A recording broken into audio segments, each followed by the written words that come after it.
I know that it's a lot of work. It's not easy to get all of this routine stuff down and your content, but giving your best effort will give you the best chance for a wonderful school day, week, month, and a school year. I have spent a lot of time in education, 34 years to be exact, and that next year will be my 34th year.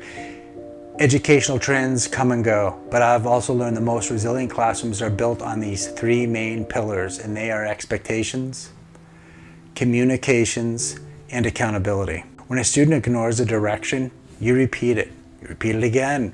Tension might rise with the students and with you, and suddenly the room can feel as though it's slipping away from you. In those moments, these are the three places I return to first. Was the expectation clear? Was it communicated effectively?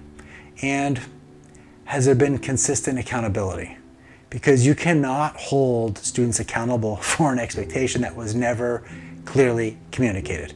Hi everybody, James Johnson here. I've been an educator for now 34 years, including my next year as a teacher. I worked in Los Angeles for 10 years, and also I have been at the same school in the Northeast for 24 years. I am also an author, and I also create some audiobooks on classroom management and all that stuff. This is my second video of the channel, and if you like what I do, definitely feel free to say hello and consider subscribing. Let's go to the first pillar, expectations. First of all, I want to clarify what do I mean by the word expectations, because that is a growing list. That word is becoming more and more popular, and the expectations placed on teachers, by administrators, districts, policymakers, that is an important conversation. I want to get into that, but not in this video. I'm talking about expectations we establish with students inside our own classrooms. Expectations are not mandates handed down above, and they're not slogans posted all over our classroom wall. They are clear, teachable, understandings of what learning, respect, and responsibility should look like in the room. A rule may tell students what they can do and what they cannot do. An expectation helps students understand how the classroom actually functions. Let's take something as ordinary as setting up and cleaning up. In my room, I'm a music teacher. I could simply tell students, especially at the beginning of the year, okay everybody, let's get set up. But what does that actually mean? I know there's a lot of common sense that we need to do, but when we're working with young minds, we really need to lay out the clear routine and the expectation. All right, so here's an example. I'm a music teacher, beginning of the year, starting. Students are coming in the room with their instrument cases. So where do the instruments go? And then when they take them out, where do they go? And where do the cases stay in a certain place? How about their backpacks? Some students are also athletes. So where does their backpack go with their other subject material and also some of their athletic gear? All of this has to be thought out, and the same applies when you're cleaning up. Because if you don't think about this, and this is hard for me because I'm very creative, but if you don't think about this, what's going to happen is you are going to have a situation where you have 10, 15, or 20 students that will all interpret a different way on setup or cleanup. And that will really make it difficult for you. It is extremely difficult no matter how small of a class you have, because part of the goal with education is to train students and understand their expectations as wonderful community members.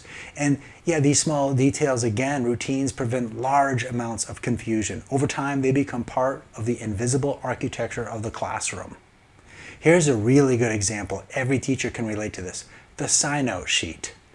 We can get really relaxed about the sign-out sheet, but I'm telling you, get that set up now because it will really help you in the future. So you have to think about the sign-up sheet, and you should probably have it detailed with their full name, time, where they're going, time with return, but you have to take it another step. Do you want them to interrupt your lesson, or can they just sign out? And when they sign out, are they going to sign out near you, or is it going to be close to the door? I know that's a lot of thinking, but as a veteran teacher, the sign out sheet is for their safety and for your protection and everything else. The purpose of all of this is not to make students feel that they're controlled or you're watching them all the time. The purpose is to create a predictable routine so the learning isn't constantly interrupted, because that's what can happen very easily, and then you're going to have some major management issues. One of the mistakes we can make as teachers is assuming that students already know this, it's common sense, or we went over it back in September.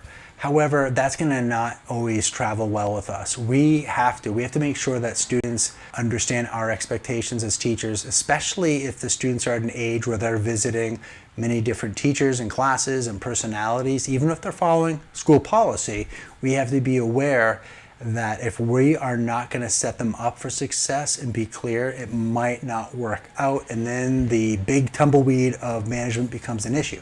If routine is important, we have to teach it. We may need to model it, practice it, and calmly revisit throughout the year. Clear expectations do not mean running a rigid classroom with no room for mistakes or difficult days. In fact, I believe clarity gives us more room for patience and grace. When everyone understands the normal routine, we can respond to an unusual situation without allowing the entire structure of the room to disappear.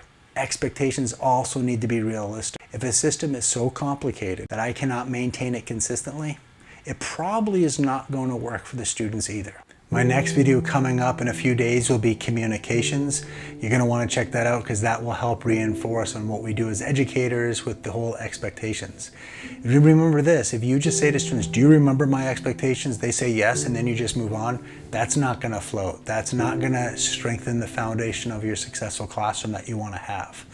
I know that it's a lot of work. It's not easy to get all of this routine stuff down and your content, but giving your best effort will give you the best chance for a wonderful school day, week, month, and a school year. Bye for now. Take care.